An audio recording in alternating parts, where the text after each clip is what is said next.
जय श्री राम, जय मां विंध्यवासिनी, हर हर महादेव। आज का विषय है भगत और तांत्रिक। भगत और तांत्रिक में बहुत अंतर है। भगत मैं आपको समझाता हूँ कि भगत और तांत्रिक में कितना अंतर है। भगत सुबह उठेगा, नहाएगा, धोएगा, पूजा करेगा, अर्चना करेगा, एक दो माला जाप करेगा, देवता को प्रसन्न करेगा, थोड़ा भोग देगा, फिर अपने हर काम के लिए लग जाएगा। तांत्रिक क्या करता है? तांत्रिक नहाएगा, धोएगा, पूजा करेगा और अपने आराध्य को, अपने इष्ट को 1 घंटा, 2 घंटा, 3 घंटा जाप करेगा, हवन करेगा और इसी प्रक्रिया से वो शाम को भी करता है। किसी विशेष परिस्थिति में वो अपने आप को तैयार रखता है। होली हो गया, दीपावली हो गया, काली चौदस हो गया, ब्रह्म मुहूर्त में उठता है, तंत्र करता है, देवी को साधता है, हवन करता है। ये सारी प्रक्रिया उसके 2 घंटे, 2.5 घंटे लग जाते हैं। बहुत अगर अच्छा तांत्रिक बनना चाहता है तो वो 4-4 घंटे, 5-5 घंटे वो समय देता है अपने इष्ट को। इसलिए तांत्रिक और भगत में अंतर है।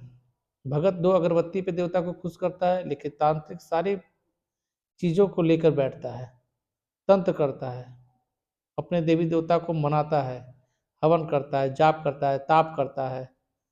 इसीलिए वो तांत्रिक कहलाता है। तांत्रिक और भगत में काफ़ी अंतर है। तांत्रिक किसी भी चीज़ को पूर्ण तरीके से करता है। अगर किसी के ऊपर भूत प्रेत लगा हुआ है तो तांत्रिक उसे सही करेगा। अगर भगत चाहे तो भगत कुछ भी नहीं कर पाएगा, सिर्फ अपने देवता को मना के कुछ पल के लिए आराम दे देगा, लेकिन वो आराम भी अपने देवता से ज़्यादा नहीं दे पाएगा। भगत अपने इष्ट को, अपने कुल देवी देवता का या किसी मंदिर में पूजा करके अपने आप को साधता है, लेकिन उतनी साधनाएं उसके लिए काफ़ी होती हैं जो उसकी जीविका को चला सके या किसी का भला कर सके। वो मंदिर में अपने इष्ट को या अपने देवता को पूजा करेगा, उसके हर तरीके से भोग लगाएगा, लेकिन वो चाहे तो भूत प्रेत न उठा पाए। कोई जादू टोना कर दिया है तो वो सही नहीं कर पाएगा।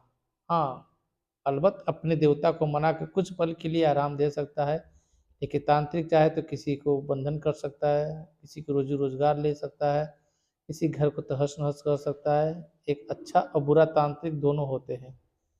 वो किस प्रकार साधना कर सका है वो उसके साधना के ऊपर डिपेंड करता है। मान लीजिए वो काली पूजा है, काली पावरफुल होती है, काली हर तरीके से चलती है, शराब के भोग भी चलती हैं, सात्विक भी होती हैं, तामसिक भी होती हैं और अपने सेवक को ज़्यादा मानती हैं, क्योंकि वो उसने जप तप किया है, उसने बहुत समय दिया है उस देवी को साधने के लिए, इसीलिए तांत्रिक कहलाता है।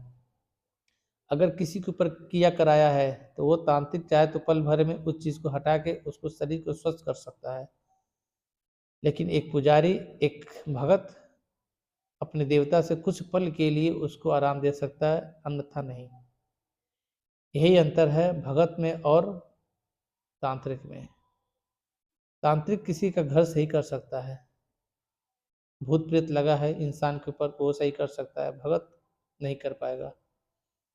इसलिए भगत और तांत्रिक में काफ़ी अंतर है। तांत्रिक से बहुत लोग डरते हैं, भगत से ना के बराबर डरते हैं, तो कोई जानता है भगत अच्छे होते हैं, तांत्रिक बुरा होता है। एक माहौल बन चुका है आज का।